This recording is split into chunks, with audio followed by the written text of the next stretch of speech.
जी अभी हम ट्रैक काबल से गुजर रहे हैं और हम आपको यहाँ पर पानी दिखाएंगे। दो तरह का यहाँ पर पानी है, दोनों दरिया साथ साथ बहते हैं और एक दूसरे के अंदर मिक्स नहीं होते।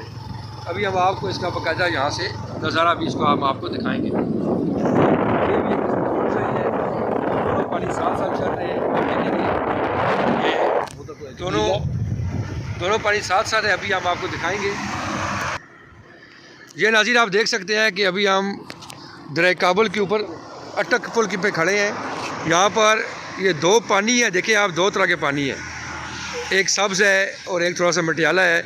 दोनों साथ साथ बह रहे हैं और मिक्स नहीं होते आपस में। तो ये भी बहुत बड़ा अल्लाह ताला का एक मौजज़ा है। यहाँ पर बड़े लोग इसको देखते हैं और आप ये वाज़ह तौर पर देख सकते हैं कि दो दरिया इकट्ठे मिल रहे हैं एक जगह के ऊपर, लेकिन दोनों का पानी भी मुख्तलिफ़ किस्म का है और आपस में जो है मिक्स भी नहीं हो रहा। और ये बाकायदा आपको हम ये इसको जूम करके भी दिखा रहे हैं। ये आपको जूम करके दिखाता हूँ, आप देख सकते हैं कि ये दो तरह का पानी है, लेकिन बिल्कुल वो एक आपस में मिक्स भी नहीं हो रहा। अटक पुल